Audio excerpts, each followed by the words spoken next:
So we have in the previous lecture of physics we have discussed the thermal properties of solids.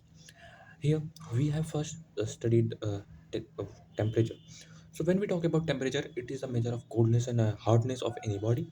Then after we have talked about as like temperature is a microscopic concept, and then after we have said why it is a microscopic concept, because it is a measurement of temperature at a microscopic level. It has small particle. Then we have uh, talked about temperature equilibrium. When two bodies are at same temperature, there is no flow of heat. Then after we have come across heat, what is the difference between in a classical physics, when we talk about difference between heat and energy. So when the energy flows, it is known as heat, while the energy is the stable quantity which is in any body, while the heat is the uh, energy that is transferring from one to another.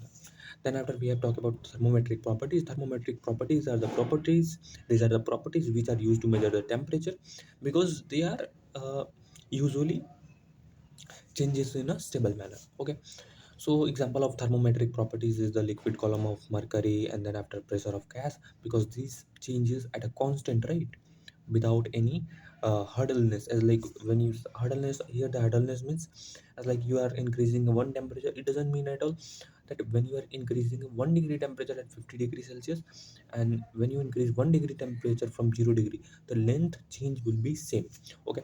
Then after we have talked about a liquid used in the thermometer.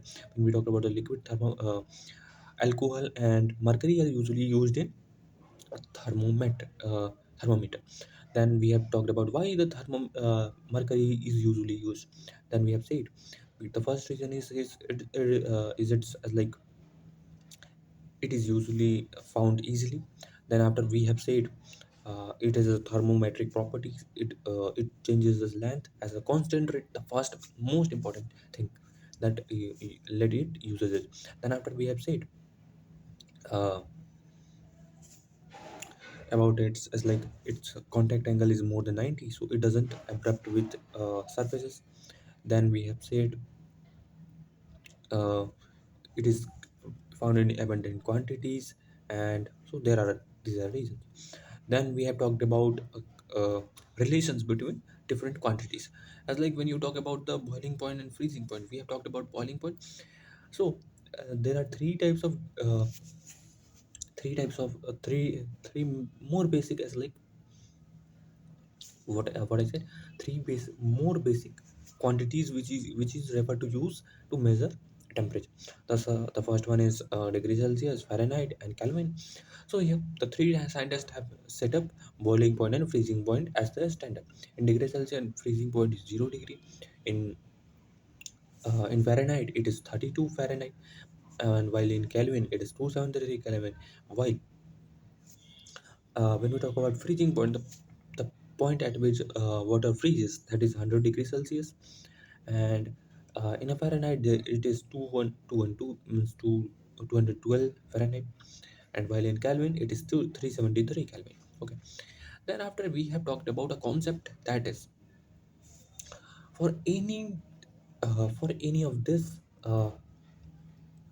quantities, the slope of any quantity will remain same. So here we will talk about how we will compute the slope of these quantities. The first of all, the temperature you at which you want to compute the slope, T minus freezing point by divide by freezing point minus boiling point. Sorry, T minus boiling point by freezing point minus boiling point. So here freezing point will be at in minus sign always. Okay, here you could learn T minus freezing point by boiling point minus freezing point. This all these standard means this slope will be constant for everyone, so you could compute the relation within any month. Okay.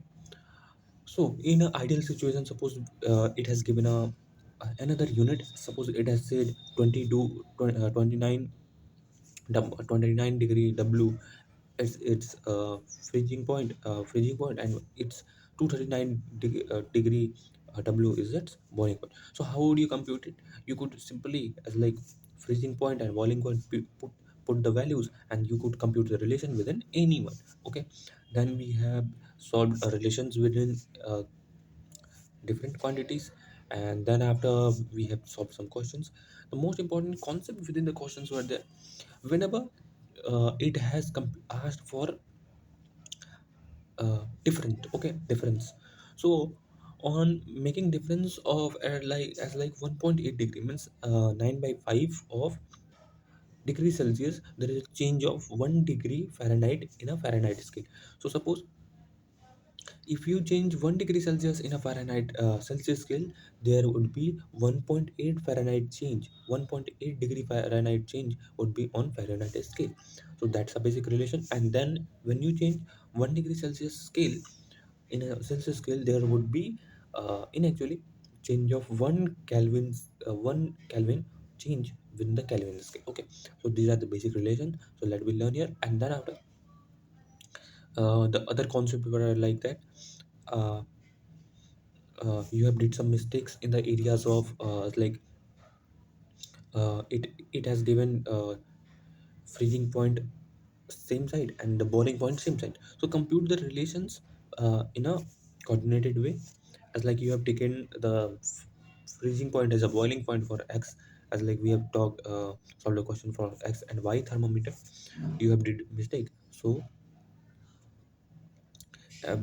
try to understand your mistake there, and abruptly follow the one rule only, that is slow.